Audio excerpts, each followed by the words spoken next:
sip of this water. So, just an exhale. And how is the nation? How is the, the losing half? How are they feeling? I think it's a mixture. I think there's a lot of, as opposed to 2016, there was a lot of screaming and crying and anger. Mm-hmm. I think there's just a lot of silence and a lot of kind of doom. Kind of a feeling of he didn't know what he was doing last time and he stumbled his way into hurting people. There's a game plan. There's a well-formed playbook. Sure. And it's all part of the plan now. Yep. And so I think before it was anger at like, how could we let this happen? But now it's like, it's going to happen now. Right. And it's going to be fully a cast of characters around him that are all yes men. He learned his lesson of, I will excise everyone who isn't in lockstep with me. Absolutely. And who will bow.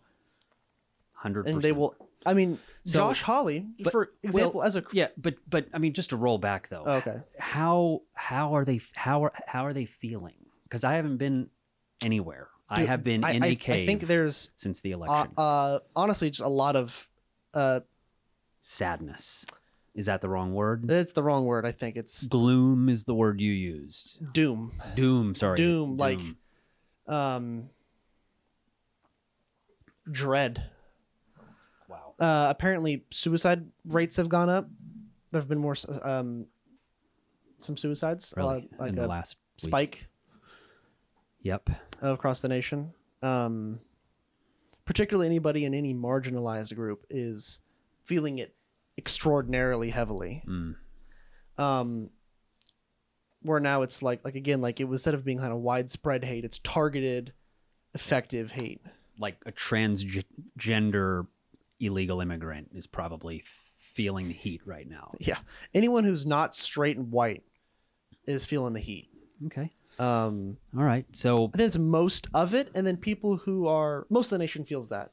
Then what's the news talking about this? I mean, I realize that they're talking about policies and stuff, but just about the mood of the nation. Are you seeing any articles or headlines about just the general mood, the news feeling of people? As far as I've seen, doesn't care what the people are feeling.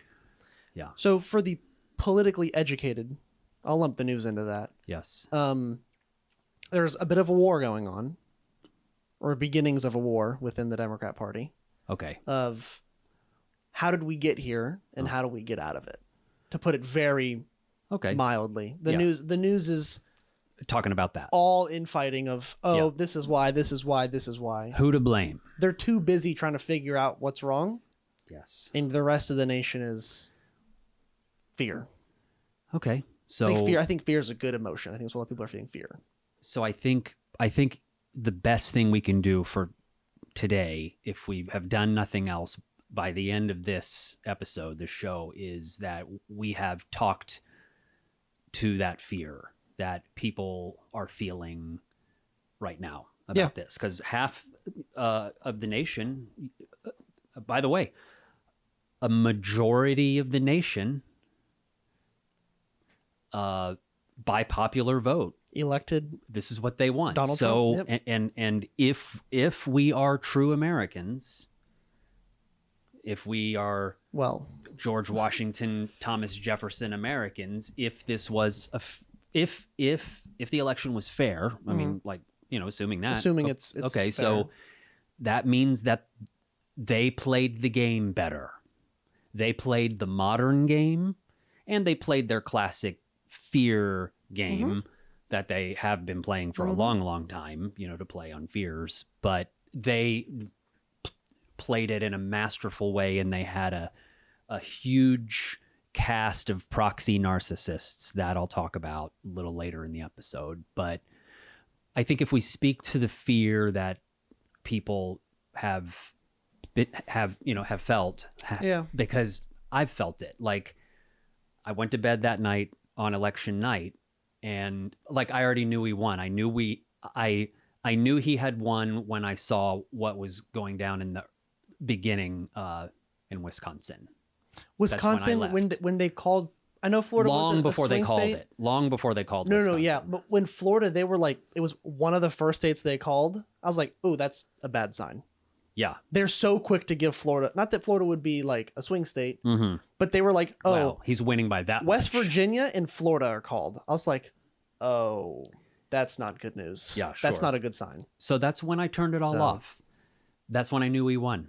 I went to bed that night and I knew we won already. I was like, unless there's like now a 0.001. Yeah, there. Yeah, right. Like, 0.001. God would have to intervene Yeah. to save this one. When I went to bed in 2020, I had no idea. I thought it might be Trump again. Maybe there's still It was dicey. room, but there was plenty of room and plenty of states for lots of Stuff to still happen. votes. Yeah, so Biden should still pull it out. yeah, right. I mean, I went to bed like not knowing, like thinking I think maybe Trump, but not really knowing. Mhm. But this time I went to bed election night, long before they called Yeah. Wisconsin. But when I saw the votes remaining were mostly Republican votes, and he was already up, Yeah, I knew it I was was like, over. "That's it. He's going to win I kinda Wisconsin. went And if he wins in Wisconsin, he's going to win. The Rust Belt. He's going to win everything." So My thought was, I went to bed, He- and I haven't looked since. I went to bed knowing he was going to win. It was, I'm going to wake up and I'm going to see how bad the damage is. Mm. I didn't expect him to win the popular vote. They absolutely crushed it in the Senate, and they're on track to win the House. Mhm. It's not been called yet, Mhm. but they're on track. They're definitely ahead. Yeah, a total sweep. A Total sweep. So I have plenty of thoughts, and I think to speak to the fear, I mean, I don't. Well, okay, so there's a couple things to talk, just to introduce this. Then we speak to the fear, how people, how they feel, how they have felt ever since election night, and this has happened, and what that is. But then also, how did it happen, and how we can learn from that. So that's what we're going to be speaking about now and like ongoing. That's what we're going to be speaking about for the next year or two I think the best until the midterms. I think honestly the best answer is like speaking to the fear. It's we're here. Yeah, we're here. I don't have we to, have I to don't- surrender I don't to where have we to- are. I don't have to tell you to be scared. I don't have to tell you. We know what the plan is. Mm-hmm. We know it's gonna suck. Right. Like for me, the pain will mostly be economic. Mostly. White straight guy. I mean, mostly economic, right? Yep. But plenty of people are gonna feel it socially Yes, and being ostracized and for sure. looked down on. Just a peek behind that curtain. Mm-hmm. Tabitha, TikTok, Mm-hmm. she posted a thing, 4B movement. We'll talk about that in a little bit. Yes. So she posted something about it. And the amount of hate Mm. that she has received, Mm-hmm. I mean, it's like, I can imagine the hate. I didn't like envision like this. Like it's really some rough stuff. Uh-huh. Like the About being something like maybe like pro 4B, kind of a... being a woman. Okay. It's just that she's a female. Yeah. Right. You know what I mean? Yep. So it's pretty not disgusting stuff. It's pretty crazy. She's being a trooper about it. She's laughing and making fun of him. So she's a trooper about it. But Yeah. it's crazy. Yep. So things of that nature, people having that kind of problem, Yes. that's going to be widespread. But we know that's the problem. Yes. So I don't have to sit here and tell you for an hour, hey, it's going to suck exactly how you think. I don't have to tell you that. Mm-hmm. I think the best thing to do is there's a midterms. Mm-hmm. It's 2 years from now. Yeah. It's 2 years of suck. But something can be done. It's not like he won and then like, Now it's resistance. yeah, it's not like he's going to go get a big paper shredder and put the Constitution in it. He'll try to. Yep. They'll mangle it. Parts of it. They'll mangle it. For sure. For sure. There's no doubt. They're going to mangle it. But It will, America will still be here. A path to victory perfectly still exists. and here's why. Because this is mostly about money for rich people. That's mostly the end game. Yes, there's going to be some things that happen. The LGBTQ, right. I mean, there's going to be, what's going to go on with Yep. migrants. Yep. Right. I mean, there's going to be some things, but I think to your point, because it's about money, it's in their interest to keep the country going. Yeah, if the number one economy on the planet explodes, Right. That hurts Elon Musk. The world economy disappears. I don't care how powerful China is. Yeah. The world economy disappears if we disappear. Right. And so they won't allow it to disappear. Right. They might let everybody else suffer. Yes. But it won't be gone. So here's a good mindset for people to think who might be afraid now, is that people need to understand, number one, that Trump and the people in his orbit, all the narcissists in his orbit, they are going to become enriched very much. The people all around him. Already starting. It's already starting by the fact that he is president. So, and they all know it. And it's in all of their interests, all of their best interests, to keep the country powerful and strong and rich and growing in that way. That's why they want everybody to have babies. That's why they, you know what I mean? So just to, so it's always growing. And so it's hard to imagine, but it is in Trump's best interest to keep America at the top of the world. And so that we should feel comforted by the fact, because that's what the right loves about him. And he has hitched his trailer to the identity of America number one. Right. So... But we on the left, it's okay for us to know that the people that are steering the ship are steering the ship to try to shrink and harden and speed up our country. At the total sacrifice of everybody at the bottom. At the sacrifice of everybody at the bottom and everybody who's... But nonetheless, there has to be a ship for them to have any benefits of the ship. Like, it's not in anybody's best interest for states to break off from the union and stuff like that. Like, it's in no one's best interest. Or to truly get Great Depression too. Yes, it's in no one's best interest for any of that to happen. Now, if their policies follow to a T, we will get that. By the way, as a clarification, we will. Well, that's true. We will. That's true. But still, I think there'll be enough. There'll be enough resistant. It will suck, but that's not the primary of what I want to talk about, because. But I think that'll at least allay some fears for people, just hopefully a bit, that, like, if they understand that, at a minimum. Now, you might have some other things you have to deal with if you're a minority. I think a big thing migrant. is a part of it is just knowing people around you. Honestly, I think it can solve a lot of your problems. I've met people who have been racist, but like, I love my Hispanic friend or my Black friend. I love them. Right. Like, it's so weird. if you're friends with somebody who like spouts hateful stuff, but they're your friend, you're like not in their mind a target. Sure. So if you can integrate with your community, that's how you affect the change the fastest, and you feel it the fastest. Yes. It's also how you be the safest. Get to know the people that you're afraid of. You, and that's how you be the safest. If you live in a red area, but you're friends with all your neighbors, they're not going to let you suffer because they're your friend. It's literally what we know, because this device, this handheld internet device, has isolated us. Yeah. It's in fact, it's a part of the problem. Yeah. It's a part of the reason that Trump won, because a lot of the world is happening now in your hand. And so, but I think that's a big part. If you meet your neighbor, as kind of cliche as that is, but I think truly can prevent and help you if the occasion arises. Of course. I truly do think. If it was possible for everybody to know everybody, then it would be a lot harder to do the things that people do. If you're a marginalized person and your neighbor voted for Trump and espouses hateful shit online, and then another person exactly like them comes down the street and starts harassing you, your crazy racist neighbor will defend you because they're your friend. Sure. And they're in their brain. Yeah. It is incoherent. Sure. They don't care what they say. Yes. I like this part. This is my friend. Right. Leave my friend alone. Yeah. This is my Black friend.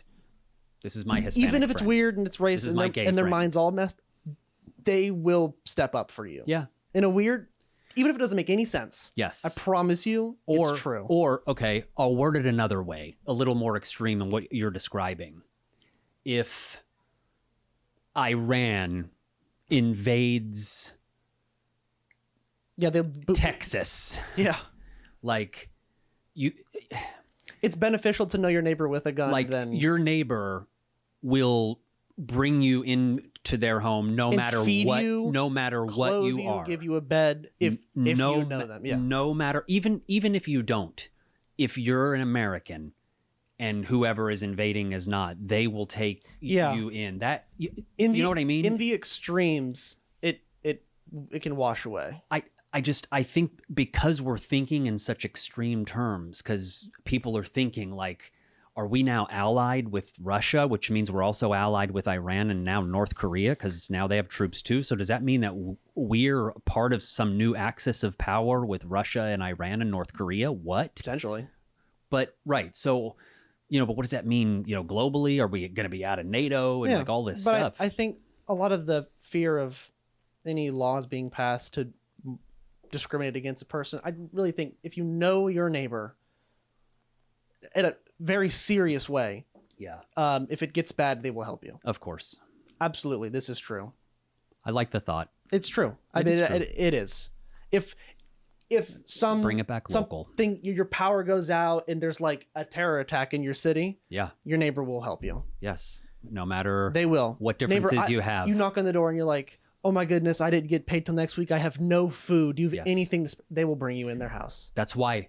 Even if online, they hate everyone else like you, they will help you. So remember that and try to keep the spirits high. I understand it's hard, but making an attempt. By the way, that's what we mean when we say about 9/11, never forget.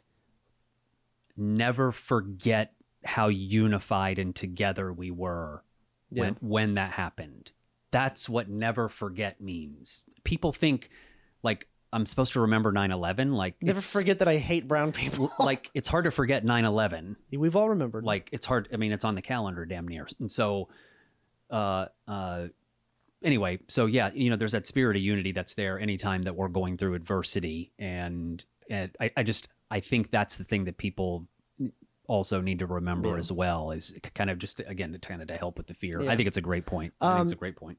And Jesus Christ of Nazareth would support this message. Okay. Love your neighbor. Yes.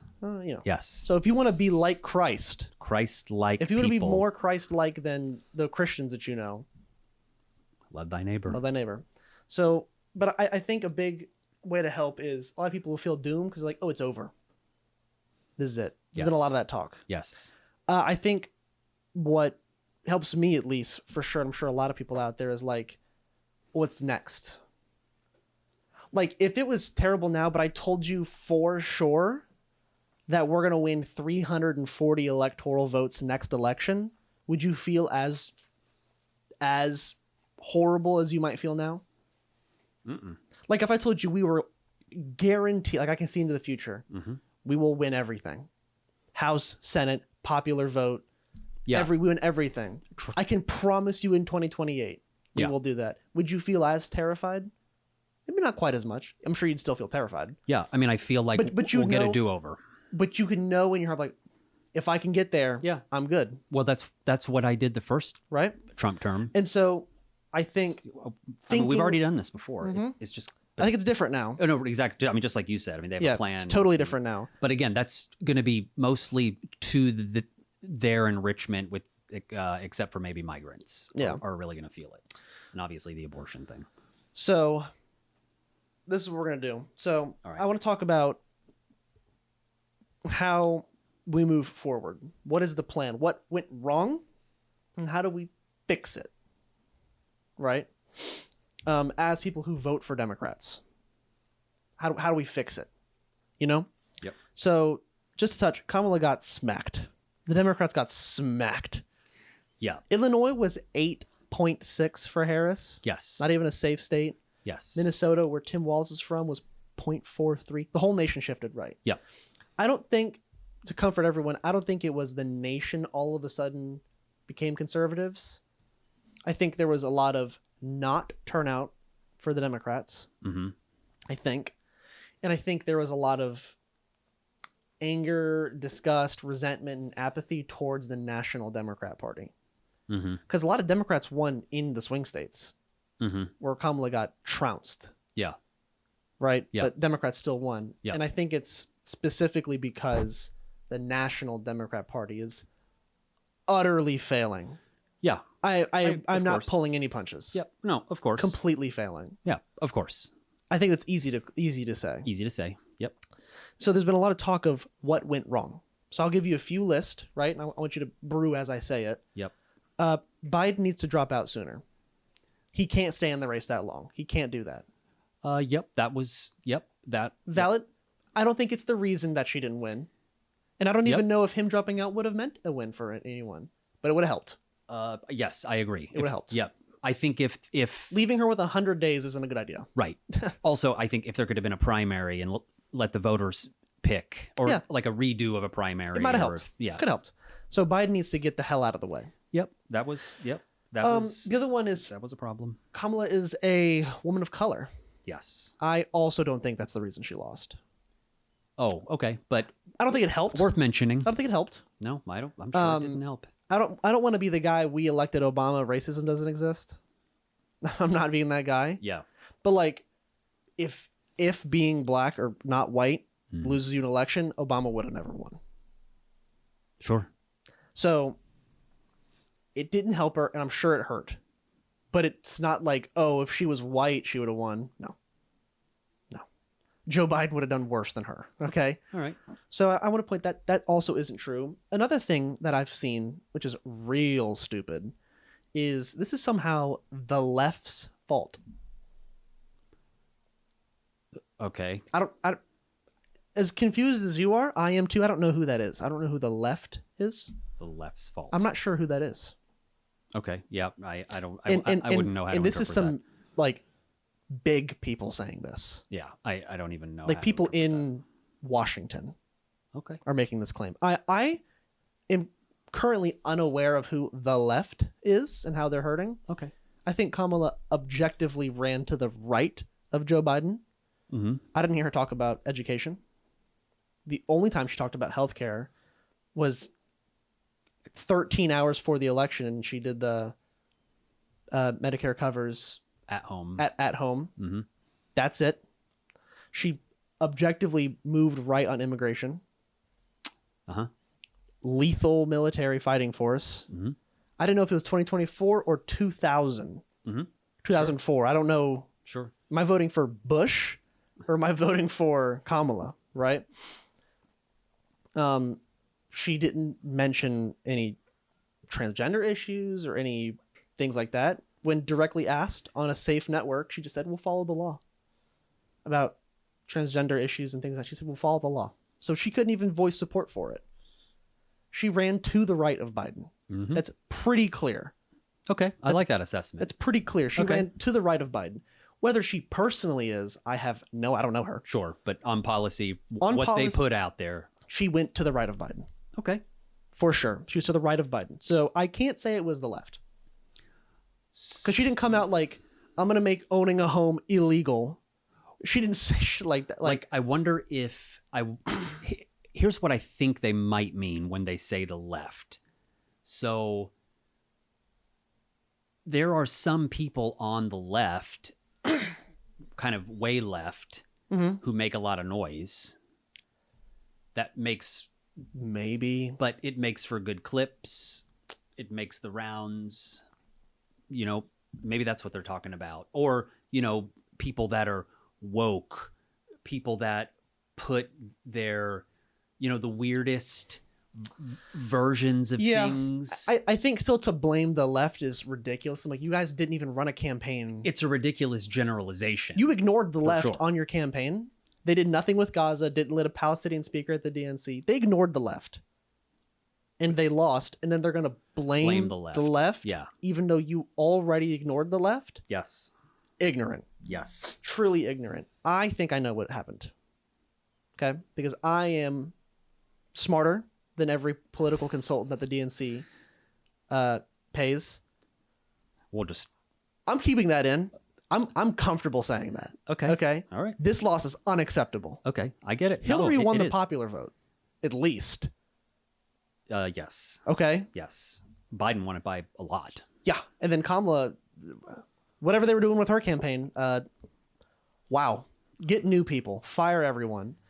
So I think you've heard... Oh, shit. Hold on. I don't know if you've heard of this man before. I don't. A man by the name of Bernard Sanders, senator from a small state, Vermont. Heard him before? I have. He dropped a statement Uh, that I want to read. I saw about the loss, right? Yeah. I'm going to read it. Yeah. No, actually, I'll bet this is good. But I haven't read it, so this is going to be my first time. Bernie nails it on the head. Yeah. This So is my first time hearing. I'm going to just jump because he tweets his statement. Mm-hmm. It's like 2 pictures, and then he has this thing above it. I'm not even going to read. I'm going straight into the statement. Got it. You're going to get no intro. Okay. So Bernie News, Sanders' statement on the results of the 2024 election. Here we go. It should come as no great surprise that a Democrat Party which has abandoned the working class people would find that the working class has abandoned them. First, it was the white working class. Now it is Latino and black workers as well. While the Democrat leadership defends the status quo, the American people are angry and want change, and they're right. Today, while the very rich are doing phenomenally well, 60% of Americans live paycheck to paycheck, and we have more income and wealth inequality than ever before. Unbelievably real, inflation accounted for weekly wages for the average American worker are actually lower than they were 50 years ago. Today, despite an explosion in technology and worker productivity, many young people will have a worse standard of living than their parents. And many of them worry that artificial intelligence and robotics will make a bad situation even worse. Today, despite spending far more per capita than any other country, we remain the only wealthy nation not to guarantee health care to all as a human right, and we pay, by far, the highest prices in the world for prescription drugs. We, alone among major countries, cannot even guarantee paid family leave and medical leave. Today, despite strong opposition from majority of Americans, we continue to spend billions funding the extremist Netanyahu government's all-out war against the Palestinian people, which has led to a horrific humanitarian disaster of mass malnutrition and the starvation of thousands of children. Will the big money interests and well-paid consultants who control the Democrat Party learn any real lessons from this disastrous campaign? Will they understand the pain and political alienation that tens of millions of Americans are experiencing? Do they have any ideas as how we can take on the increasingly powerful oligarchy, which has so much economic and political power? Probably not. In the coming weeks and months, those of us concerned about grassroots democracy and economic justice need to have some very serious political discussions. Stay tuned. Bernie Sanders. Good. Yeah. So good. That naturally Yeah. exploded Yeah. among Sure. Democrat voters. Yeah. A lot of talk about it. Yeah. So I need to find something. Share. I'm listening. Well, I think the thing I took out of that, I mean, obviously he's really unhappy about what's going on, in Gaza, but understandably, but I think kind of the take home of that entire thing is, the idea of like donor Dems want status quo. And people don't like that. And he's right. Right. I mean, I think that's the core principle kind of underlying that entire message. 100%. That could apply in so many different ways, but like if you distill it down, that's really it. I mean, if you imagine what your messaging looks like, if you're trying to just defend status quo, you look lame. Like, I want a president who tells me that they're going to put a vending machine on every street corner, just like, in high school. And you know what I mean? But but obviously not people what they are do. feeling pain. Yep. And they want a plan. They can feel that something's wrong. Mm-hmm. People aren't dumb. Yes. They might be dumb, but they're not that dumb, okay? Yes. They can feel something's wrong. They want someone to tell them why it's wrong, who's doing it to them, and what they're going to do about it. So simple. Donald Trump has taken a real fear and a real pain and blamed it on everyone wrong. Immigrants. Yes. Or not white people. Or even better, the masterful masterful manipulation of the use of the word they. They. Who is they doesn't know. It doesn't matter. But he has taken a real pain and a real fear people feel. So the thing of people used to say, not much anymore, that he riled up the American people, I think is completely wrong. I think that pain and fear has always been there. Mm-hmm. He's just the first person to capitalize on it. Mm-hmm. And so instead of turning it to who is really hurting the people, he's just using it as a tool to do whatever he wants and what Republicans want and what rich people want. Yes. So another man, by the name of Jamie Harrison, who you also might know as the chair of the Democrat Party. Okay.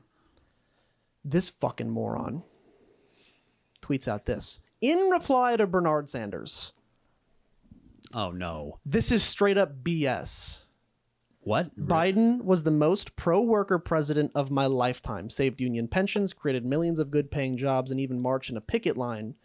And some of MVP's plans would have fundamentally transformed the quality of life and closed the racial wealth gap for working people across this country.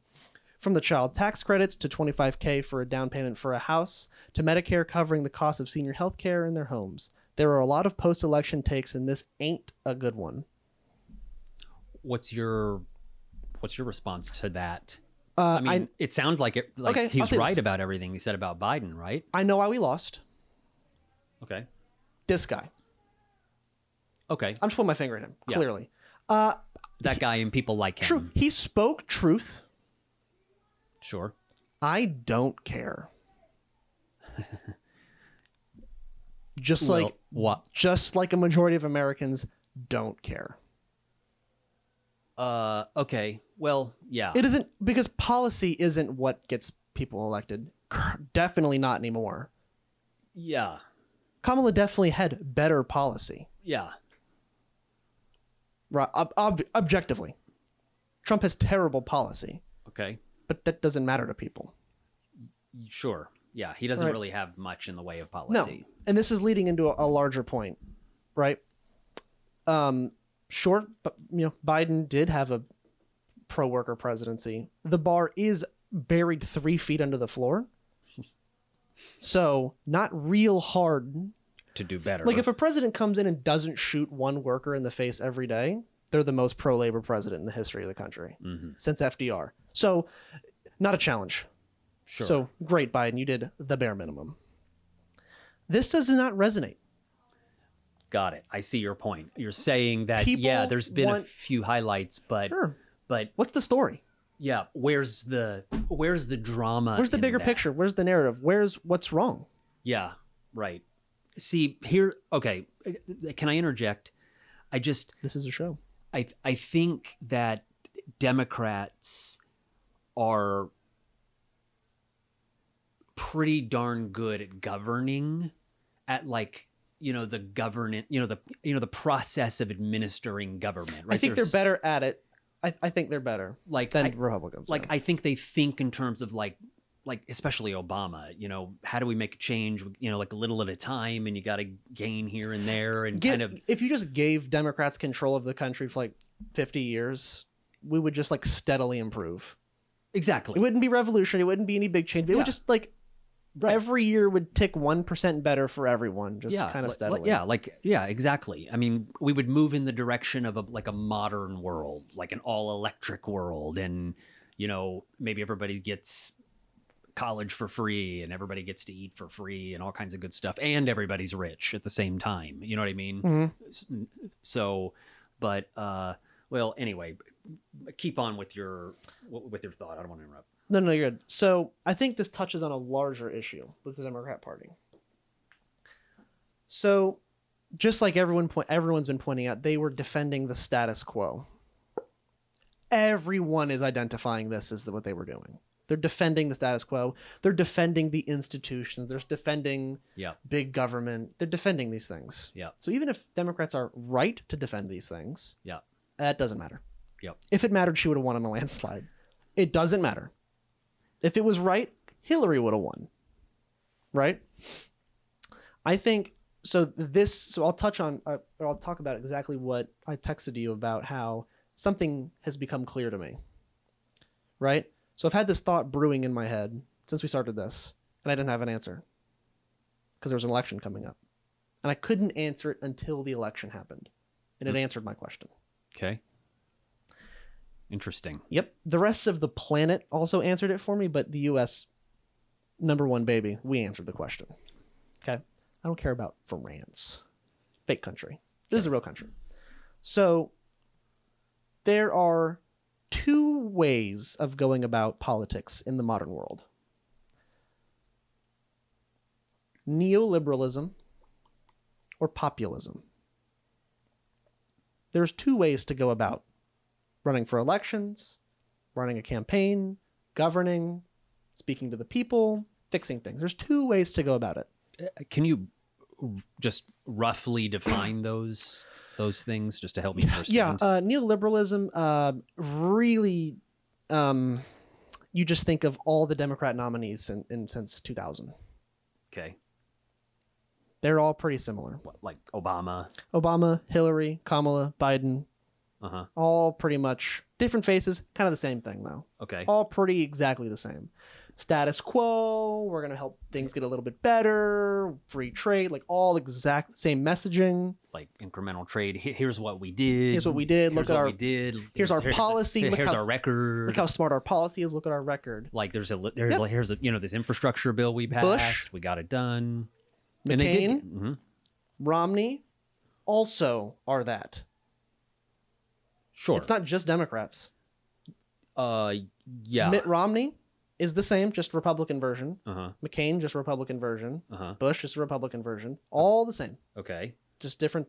They care about different policy, but it's all the same thing. Okay. Romney's talking about policy and what good policy, and I have better policy than Obama. Look at my policy. I'm gonna have a good record. Look at all this. Got it.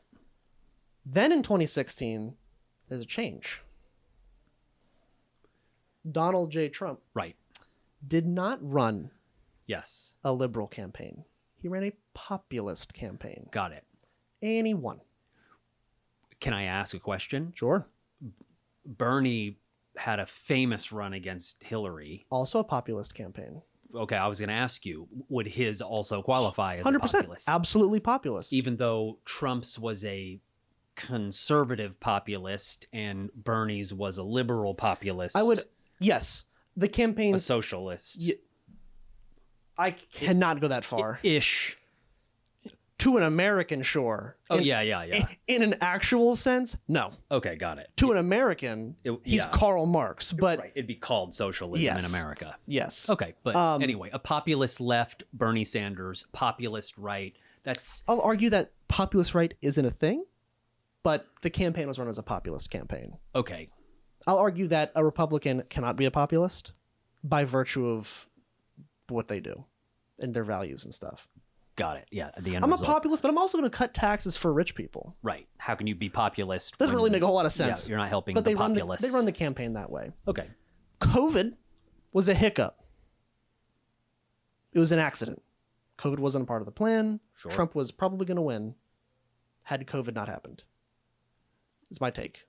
Yeah, I think COVID really split us up as a country. COVID really shifted and mixed this country up. Yeah, it really did. I think 2020 was a bit of a fluke. Yeah, it polarized us pretty hard. I think we all reacted to the level of polarization. And, the craziness about there was a masks don't reaction work. To that. So it's a bit of a fluke. Yeah, 2020 is a bit fluky. Okay, interesting. Right? So Biden won. I'm not saying he didn't win. Okay. Bit fluky. Okay. And Joe Biden's kind of old man energy, so he's definitely institutional Democrat liberal guy, but he just doesn't sound like it anymore. You just can't. Yep. So he kind of dodged that vibe a whole lot. And then an election happened a few days ago. And it confirmed my belief that populism is what you do. It was confirmed. Trump mopped up the country. Mm-hmm. Almost every single county voted to the right of where they did in 2020. It's crazy. Nearly every county. Yep. And Trump ran a populist campaign. Yep. So that works, is what you're saying. Populist campaign. The era of liberalism is dead. Liberal policy not talking about policy. I'm talking about governance. I'm talking about how you talk to people, Got it. how the government shows up, how it does things, Yes. everything. Yes. Liberalism's dead. Yeah. The Obama-esque, Hillary-esque, Biden-esque playbooks, throw them out the window. Yeah. Yeah. You I agree. have to run Bernie's playbook, FDR's playbook. You have to. Right. There isn't an option. I would call that going on offense. Offense, but to do that, you have to be populist. I agree. You can go on the offense as Kamala, but it doesn't matter. It doesn't resonate. What change are you, Kamala? You're the same of the same. Right. Like, what's the change? Kamala, I'm feeling pain. Right. Who's doing it? Oh, we're gonna just tax credit. I don't want a tax credit. Yep. I want you to change it. Yeah. Yep. And people spoke. Populism is now in brand. And the era of everything since like post Reagan, post HW. So Clinton to this election was like neoliberalism. Yes. And neoconservatism. No, Reagan was neocon. Yes. Neoliberalism. Yes. It's dead. Yes. It's done. Okay. It really is. I agree. It's gone. Yes. And it will be like that. I think probably for a couple of decades, and then again it'll change. It could change. I've read some FDR, so there's a for an I need to find something for another decade or two.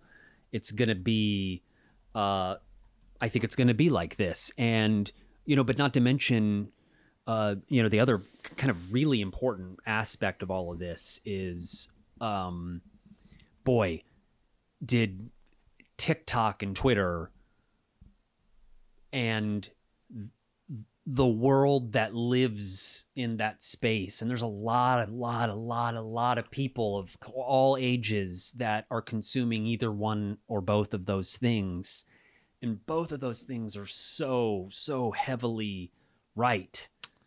I think, well, this is why I think my analysis is accurate. I think it only goes so hard right for a couple of reasons. I think the left can be, also the era of like wokeness is also dead. Social issues will not be the main front for any campaign if you want to win for a while. Mm-hmm. You can be socially progressive. That's not what I'm talking about. Yeah. You like that is not even close to the front of the campaign in messaging. Sure. You cannot be. So there's that problem, but that's I think a little less than Trump. And since 2016 has run as a populist. Yeah. I mean, obviously that's what works. People perceive him as the people's president. It's not true. Okay. But that doesn't matter. People think it's true.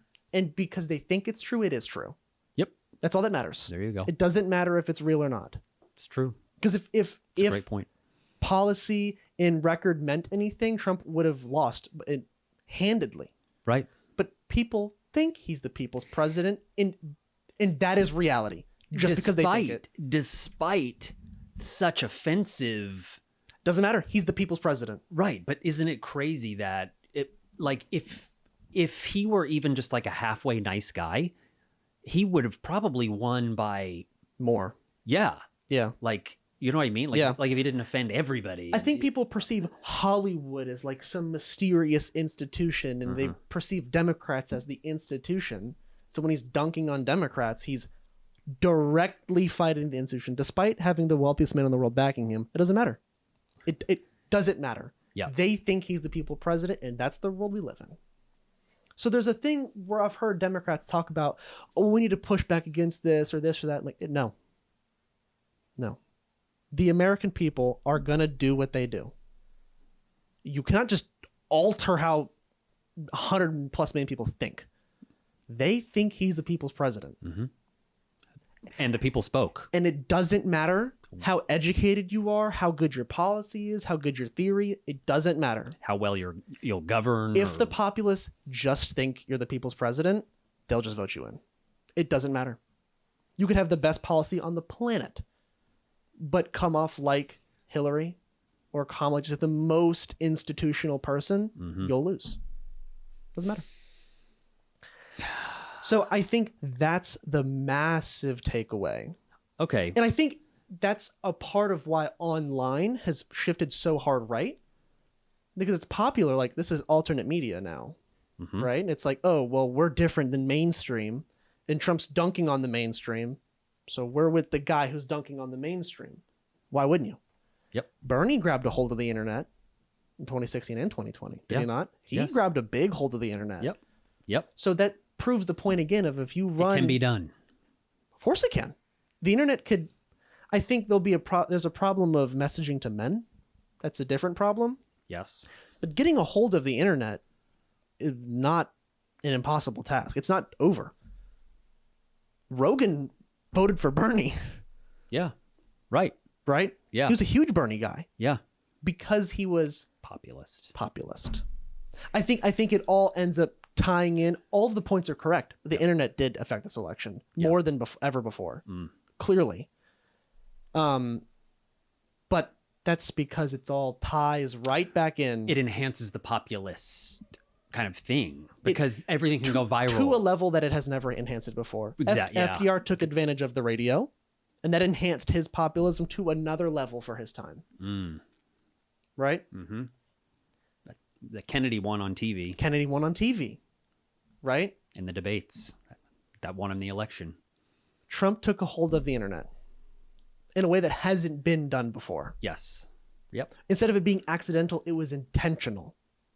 And he won the nation. Kind of brilliant. But I think it was almost accidental. I think for the first two runs it was accidental. I think this time around it was much more. I don't think they had gotten good at learning what works best. What works best? Everybody learned that. Everybody has learned well. But don't say everyone.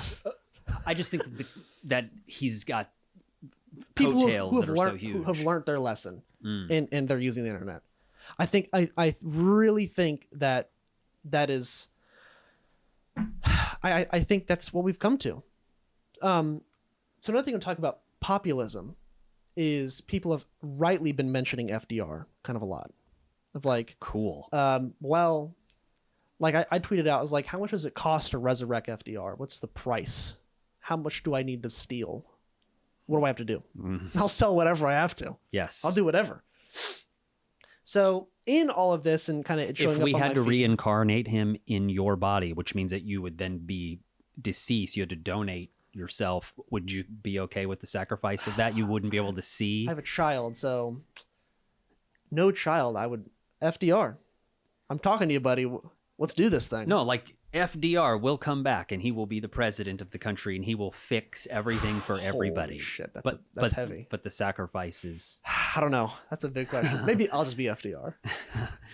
So I saw this quote. By the way, I love how much you love your daughter. I know. Yeah, I don't know if I can leave her.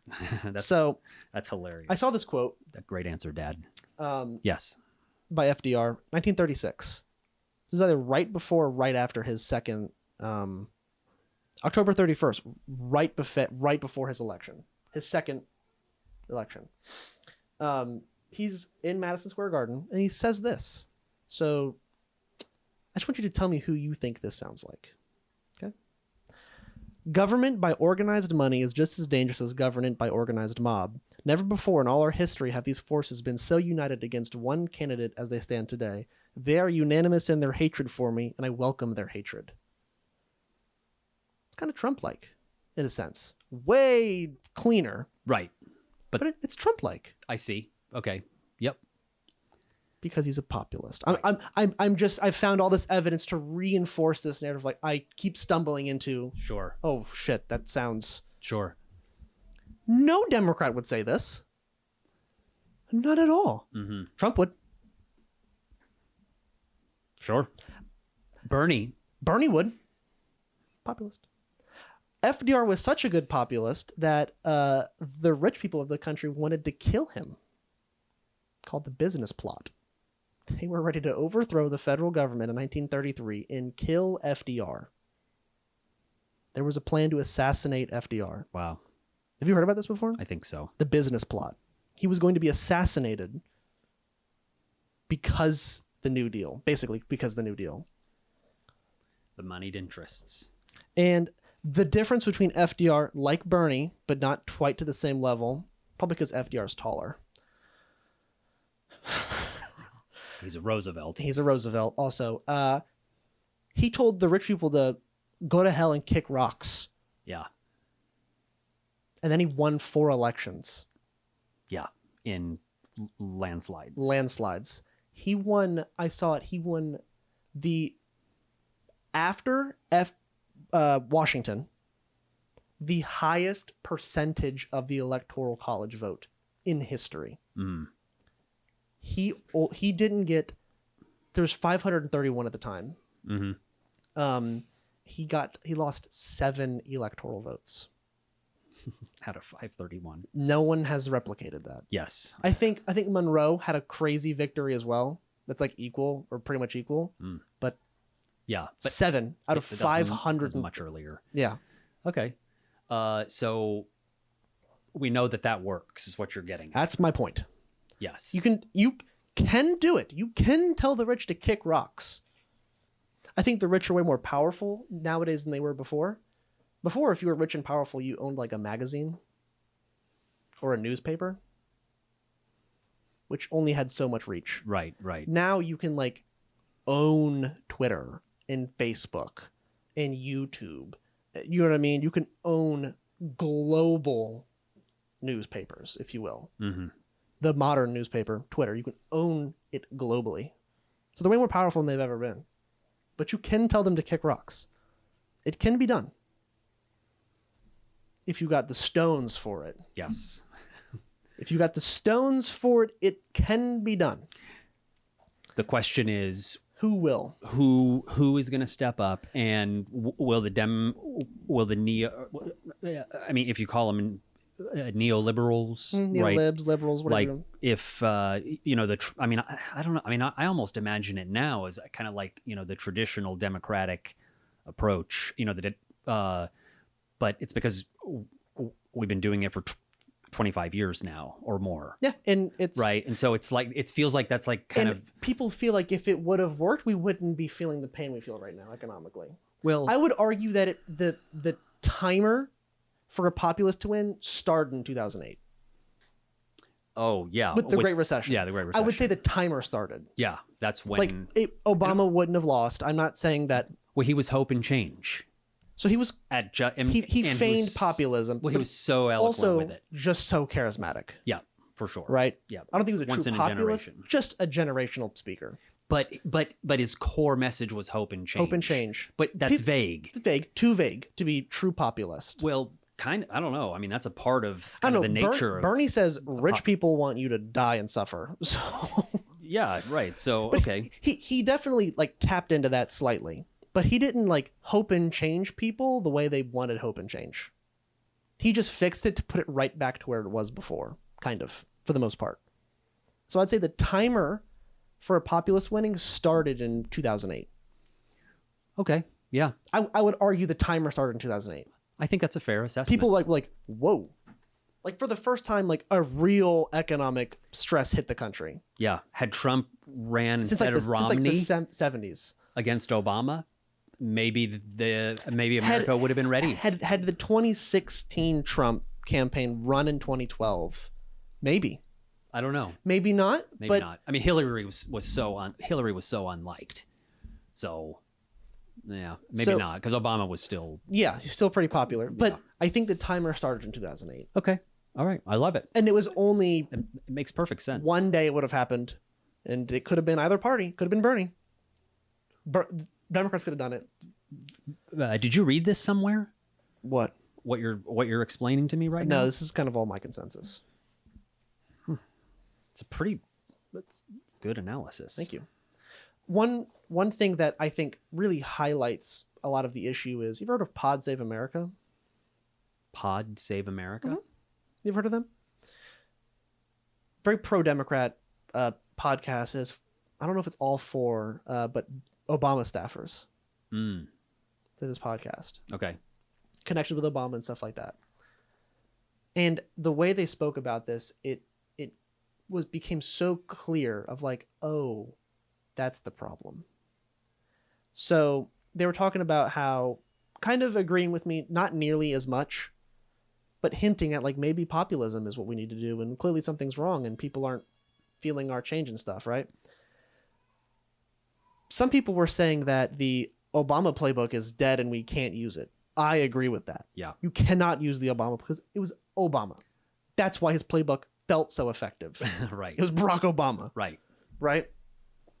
And then they like highbrow, like dismissively, like, yeah, the Obama playbook doesn't work. That's why he won so big. I'm like, oh, yeah. You don't understand. It has nothing to do with the playbook. It has everything to do with that's Obama. How you talk about it. Obama How it's presented. Personally, just as a speaker, was so amazing. Yeah. That made the playbook didn't make Obama. Obama made the playbook. Yes. You could have given him just about any playbook. And he would have just not dominated. Yeah. They ran the Obama playbook with Hillary. Pretty much. Mm-hmm. True. And she got killed. Yeah. Okay. Right. COVID was fluky. So you couldn't exactly do the same thing anybody could. Biden won that one. They ran again a more modernized version of the Obama playbook. And it didn't work. It worked way less. Yes. So it doesn't work. But it was that smugness of like, oh, but he won so big. I'm like, oh. That moment, that made it so clear. Of like, well, Obama won. It clearly works. And then there's like a delusion about it. Like a dissonance. Of like, no, Obama won that election. The playbook didn't win that election. You'd have given him a microphone and just be like, So do whatever you want. It does. You could have said whatever. It's so true. It doesn't matter. No one was beating him in 2008. So then, Like, it wasn't some genius like, Obama, we're going to do this whole strategy we're going to fucking win. like, I think there's still a lot to be said also, though, just to add to the greater point of, what went wrong, or just in terms of like what went wrong. Why did the Dems lose as bad as, they did? I think it was also how effective that populist message and how it was presented, and just, that idea of staying on offense, going after the other guy, just it ended up being so effective the way it was presented to people in such easily digestible and understandable. Points. Easy for just about anybody to sort of like, grasp. Make America Great Again will go down in history as one of the greatest branding decisions ever. Because everything is down to it is so good. I'm party. Okay. I'm against everything he has to say. I can recognize a banger when I see one.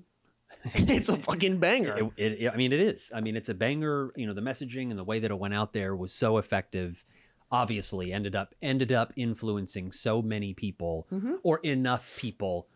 It's amazing how much it was, but it also speaks to how much people are hurting and struggling, and they want someone going on the offense, they don't want someone on the defense. They want anything that feels like something that's going to be different than what we're doing now, even if it seems like it's going to be.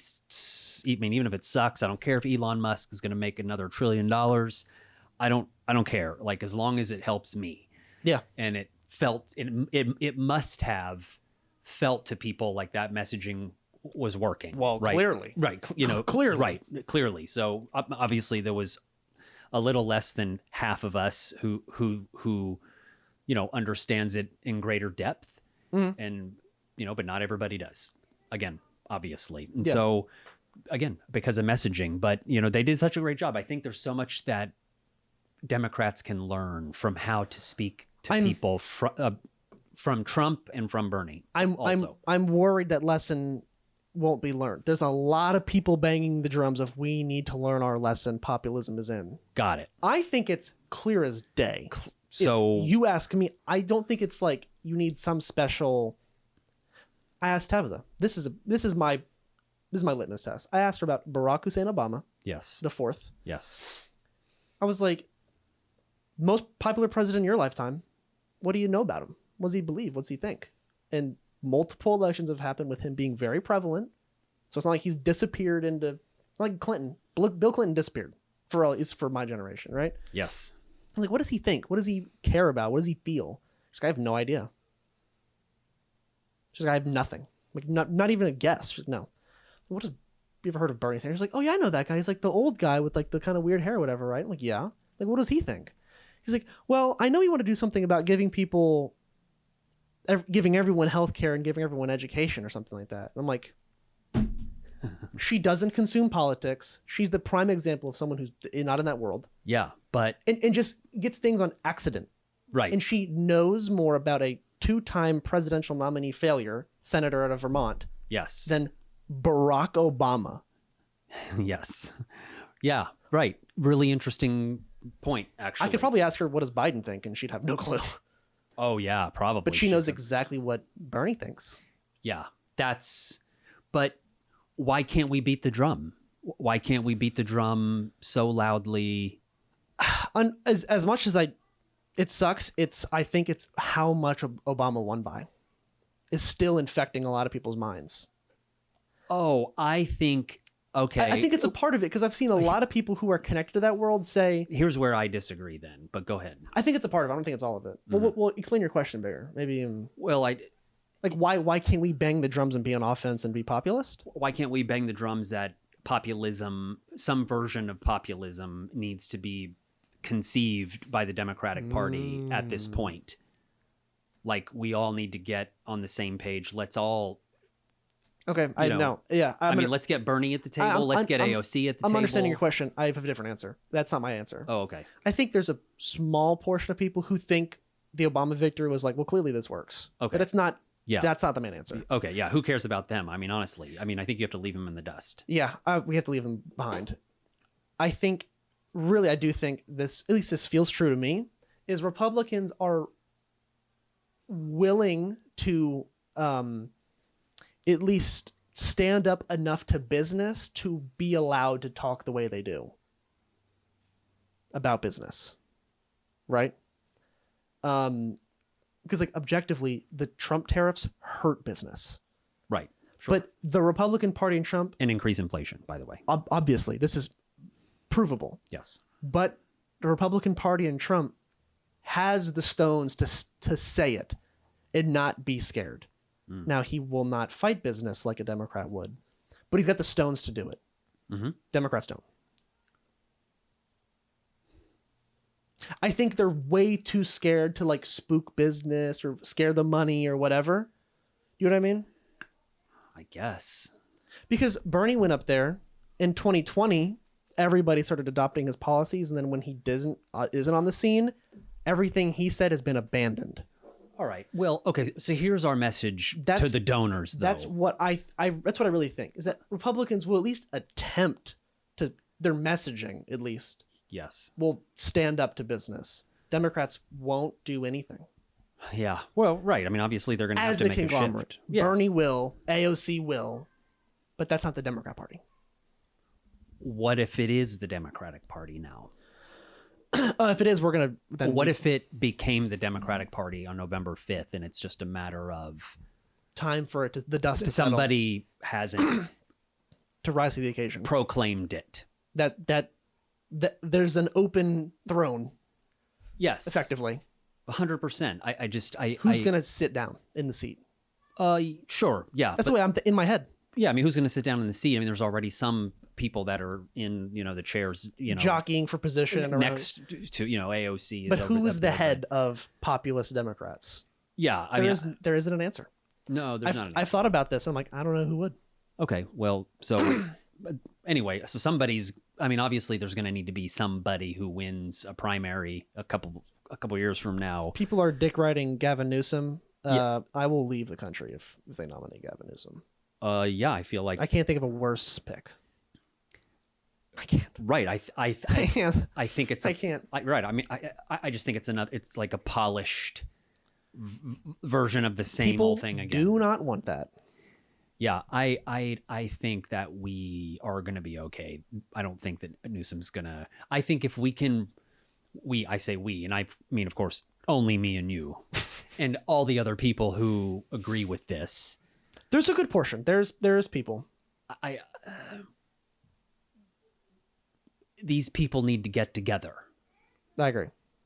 So, and you work together in beating the drum. So what we need is organization. Yeah. Among that group of people. Yeah. And so that's not that hard to do. Like that's something, I mean, that's something that can happen on a Zoom call with 150 people on a Zoom call. Yeah.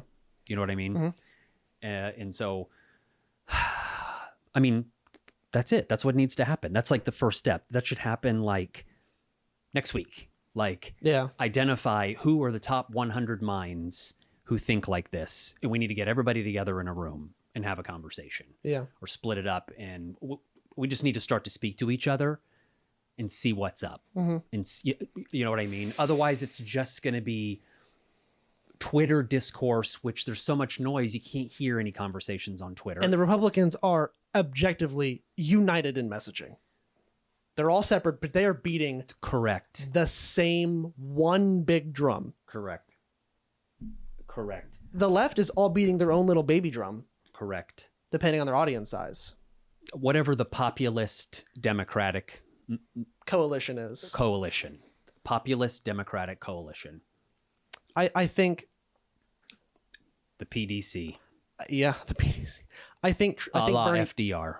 A la FDR. I think Biden nailed it on the head with that analysis. To sum it all up, Bernie's 100% correct.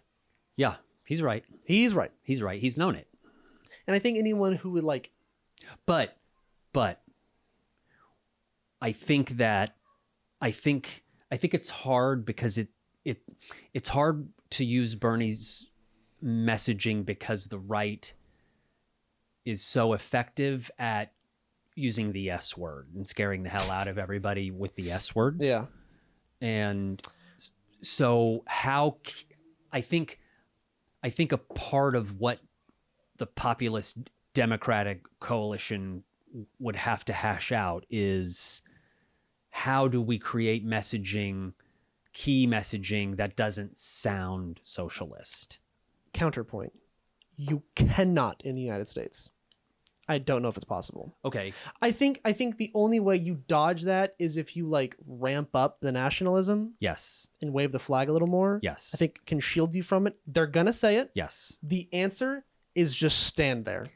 Chin out. Like if they say it, don't go, no, we're not. Cannot do that. You just like Tim Walz did it. They called him as like, yeah, I gave kids free food. What? Yeah. And they stopped saying it. Yeah. He stood there 10 toes down, was like, yeah, I gave kids free school lunch. What are you gonna do about it? And they were like, yeah, what a terrible person. And then I didn't hear it once. Mm-hmm.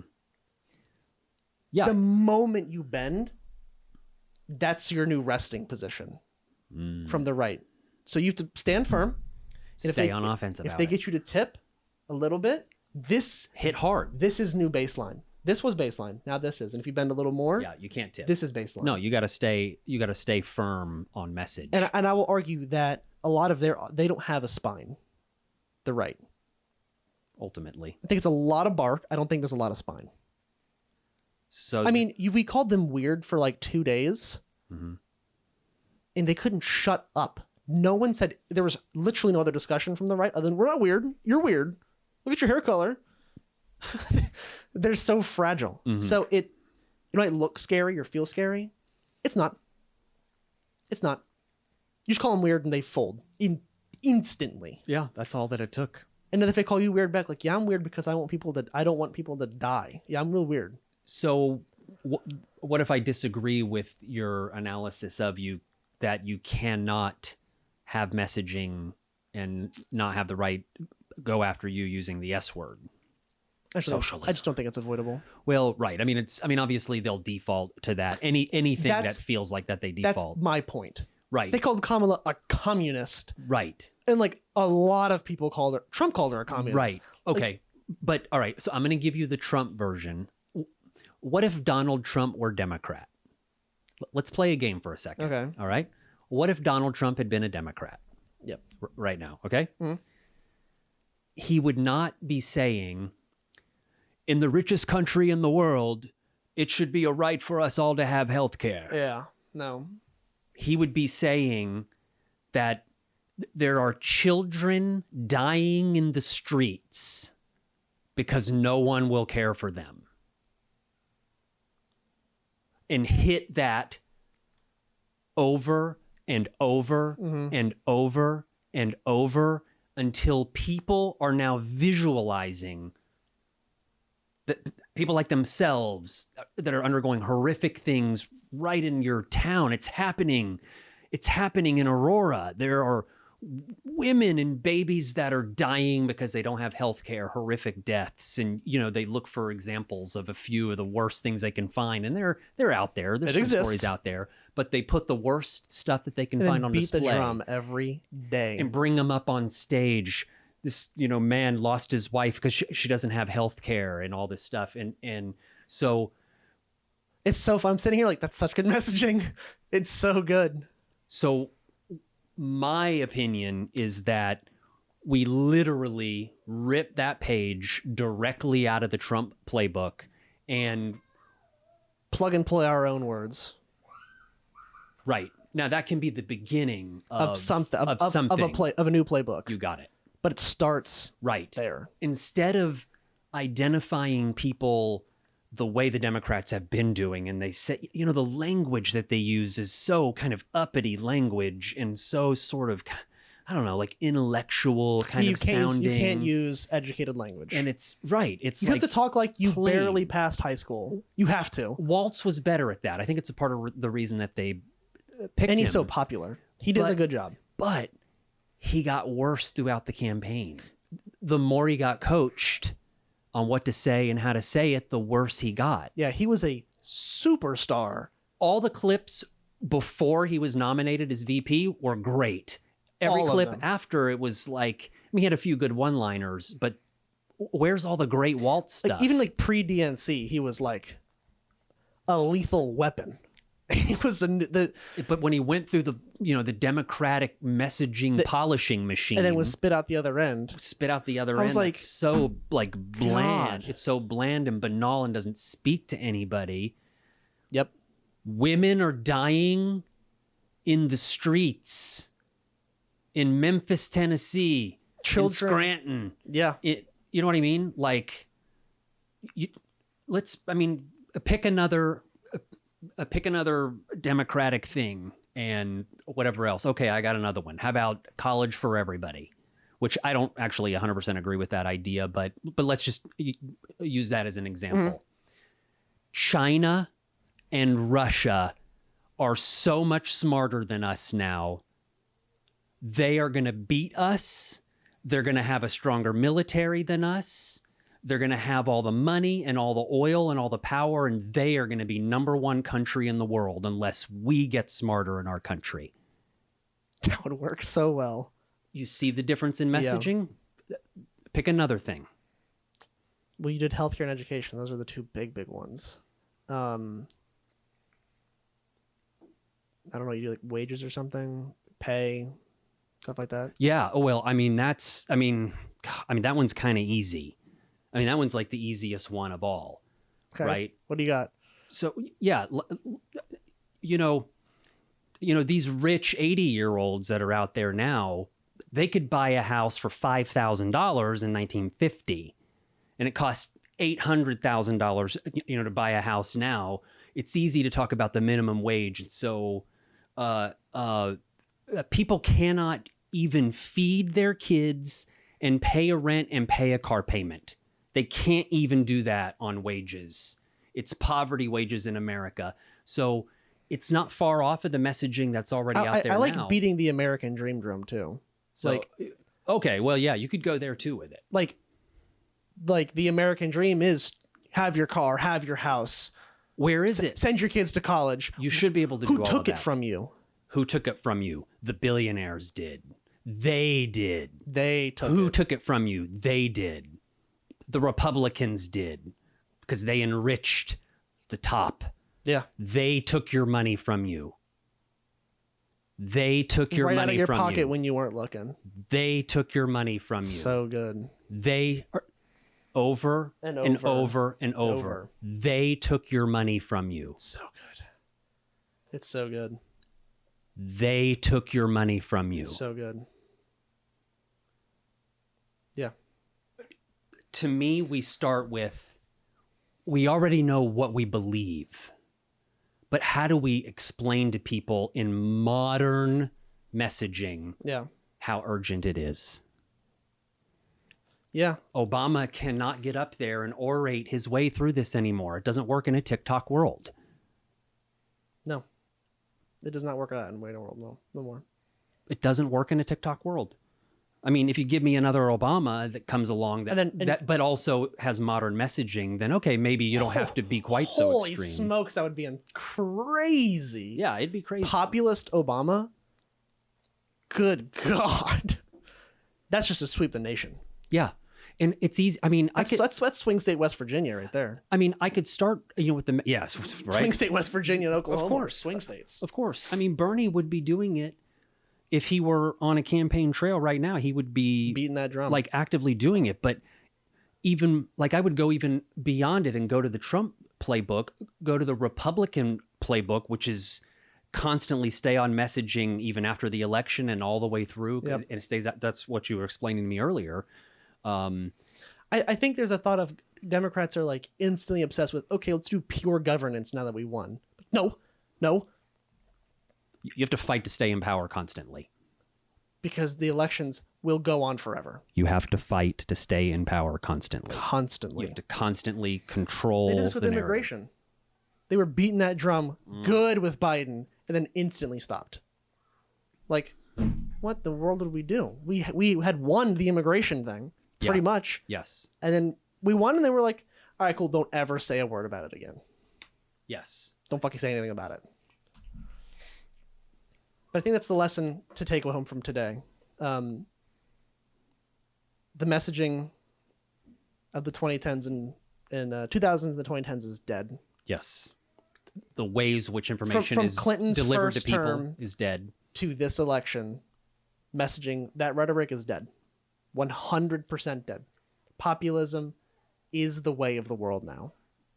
Yes. And either you play ball or lose. I love it. There is not a, You play well, what ball if or this? you Well, what lose. if that? No. No. There is The no. Republicans figured it out. Yes. There Because is no high road. The coalition that has now been built by the Republican Party, I don't know if it needs Trump anymore. Well, so this is a because topic for. Yeah. But nonetheless, they've figured out populism.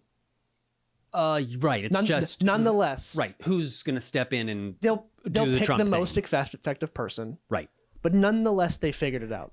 Yes. And if the Democrats do not figure it out, they will keep losing. They will keep losing.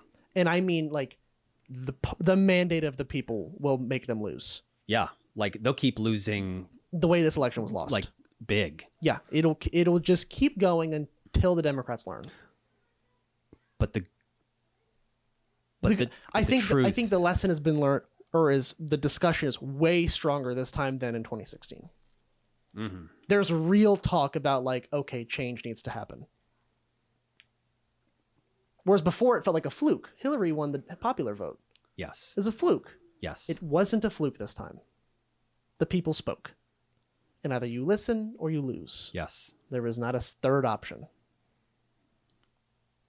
So that's the main message for today. We'll talk about analysis I can't wait. another day. Yes, there's going to be a lot to talk about because there's going to be a lot to talk about with the administration and all that goes on with that. We'll So have plenty to talk about, but the main thing is populism.